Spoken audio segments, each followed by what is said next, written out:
میں اور رومی، شمس تبریزی کی خود نوشت، از ولیم سی چٹک۔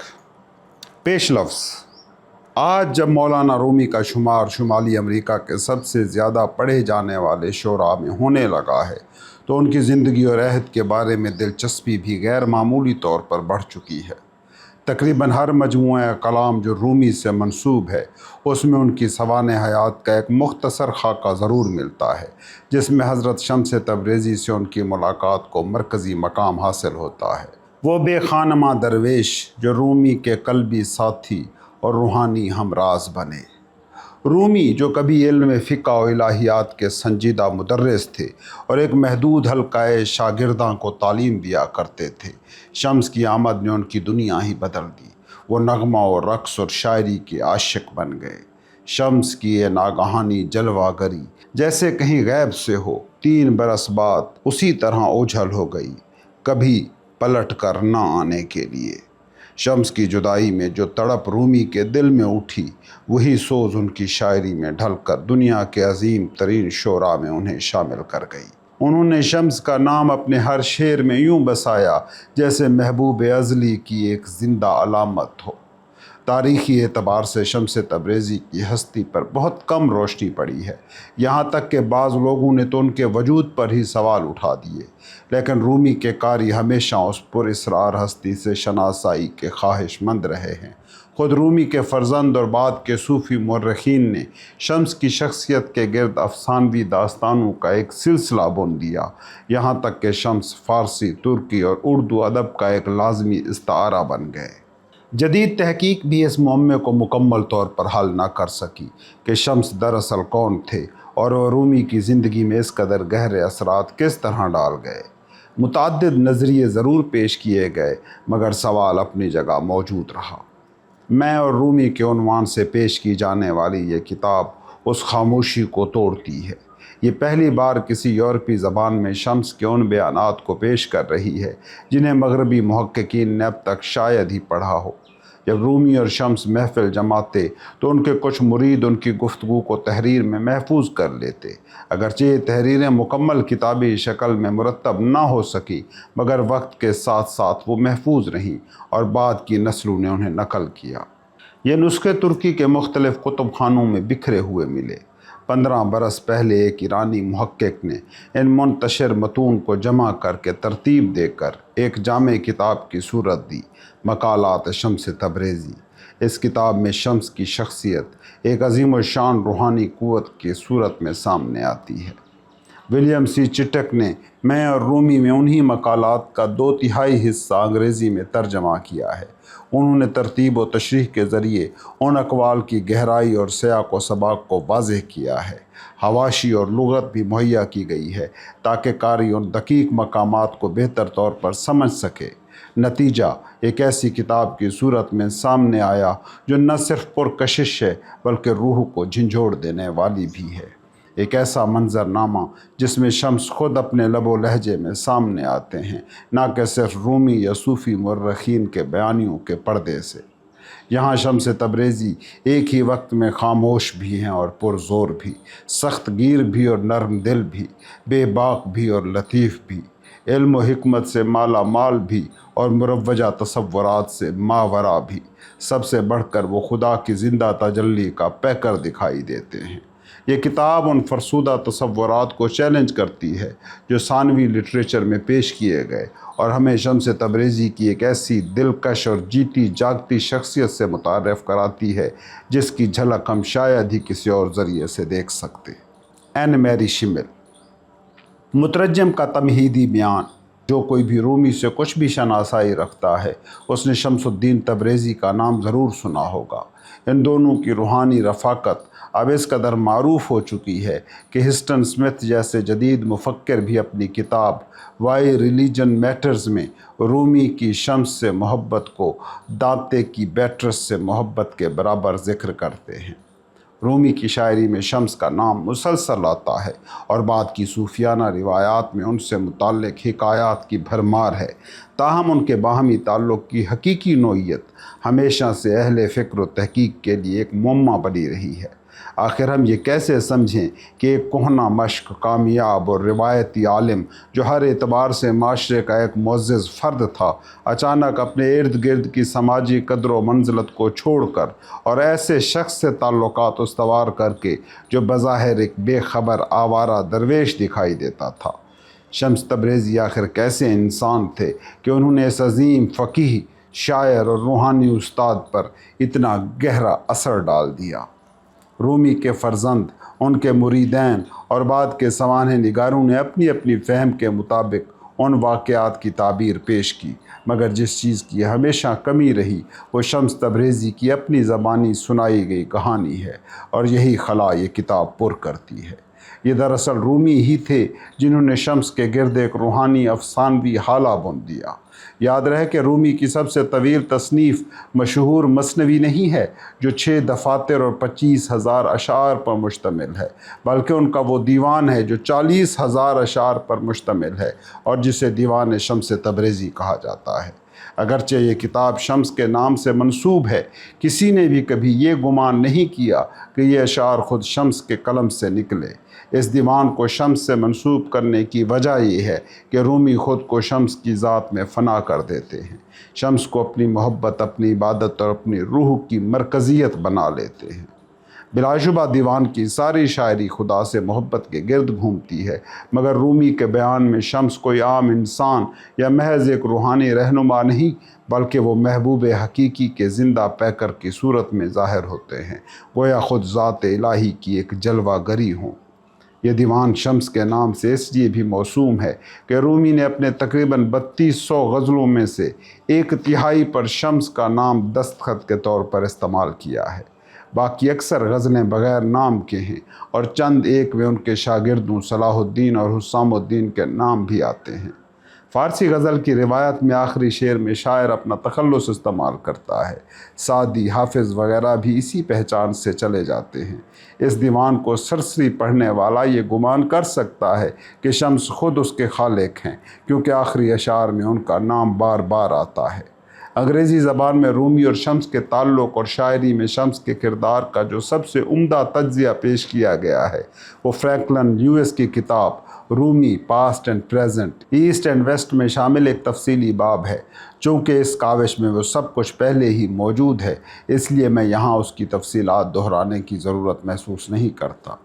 یہ کتاب تاریخی، ادبی اور مذہبی سیاق و سباق کے ساتھ رومی و شمس پر موجود بنیادی و ثانوی مواد کا عمدہ جائزہ فراہم کرتی ہے، لیکن میرے پیش نظر اس کتاب کا مقصد کچھ اور ہے، نہ کہ وہ باتیں دہرانا جو پہلے ہی موجود ہیں، بلکہ شمس تبریزی کی اپنی زبان میں کہی گئی باتوں کو پیش کرنا۔ آئیے اب میں مختصراً شمس کی اس روحانی داستان کا جائزہ پیش کرتا ہوں اور پھر ان مقالات یعنی بیانات کی تفصیل بیان کروں گا جن فارسی تحریروں کو میں ان کی روحانی خود نوشت اسپریچول آٹو بایوگرافی کے طور پر پیش کر رہا ہوں۔ رومی اور شمس، ابتدا کی کہانی۔ جلال الدین رومی 1207 عیسوی میں بلخ، موجودہ افغانستان میں پیدا ہوئے۔ ان کے والد بہاؤالدین ولد ایک عظیم خطیب اور شیخ تھے۔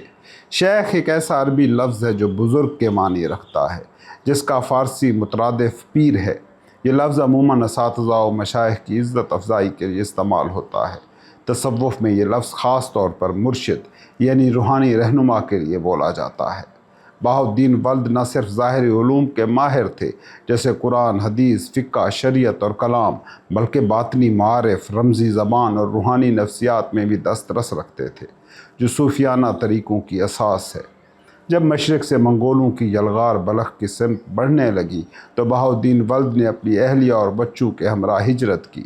وہ مغرب کی جانب نکلے اور بالآخر اناطولیہ، ترکی میں سکونت اختیار کی، جہاں جلد ہی انہیں ایک جلیل القدر استاد کا درجہ حاصل ہو گیا۔ رومی نے اپنے والد سے ظاہر و باطن دونوں علوم میں تربیت حاصل کی۔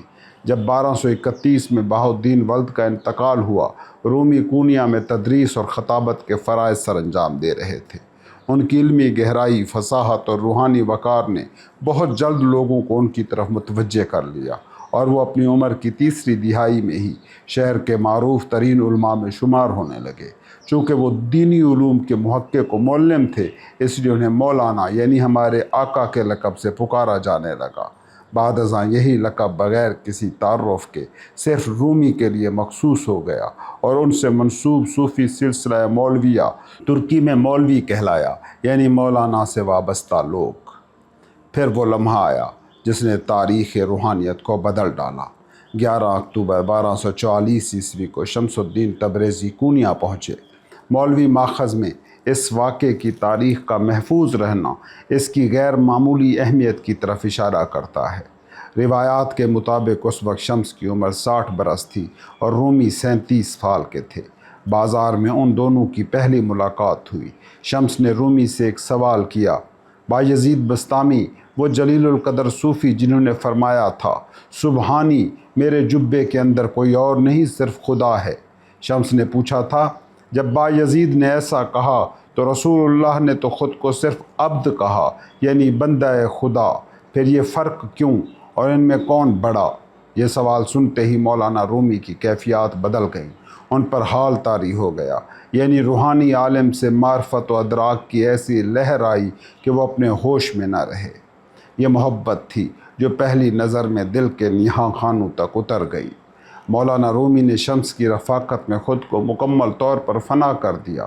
وہ درس و تدریس سے ہٹ گئے اور سماع یعنی موسیقی، شاعری اور وجد میں رقص کے ذوق میں ڈوب گئے۔ ان کے بہت سے شاگرد اس اچانک تبدیلی سے پریشان ہوئے اور ان کے اس طرز عمل پر سخت اعتراض کیا، مگر مولانا کسی کی پرواہ نہ کرتے۔ 2 سال بعد بظاہر شاگردوں کے حسد و عداوت کے باعث شمس کونیا سے چلے گئے۔ رومی پر گویا قیامت ٹوٹ پڑی۔ انہوں نے اپنے بیٹے سلطان ولد کو دمشق روانہ کیا تاکہ وہ شمس کو ڈھونڈ لائیں۔ سلطان ولد نے انہیں حلب میں پا لیا اور بڑی کوشش سے واپس کونیا لانے میں کامیاب ہوئے۔ چند ماہ دونوں کو قربت دوبارہ میسر آئی، لیکن پھر 1247 عیسوی میں شمس اچانک غائب ہو گئے۔ مولانا رومی اندر سے ٹوٹ گئے۔ کئی برس گزر گئے مگر انہوں نے شمس کی واپسی کی امید نہ چھوڑی، یہاں تک کہ بالآخر حقیقت کو تسلیم کر لیا۔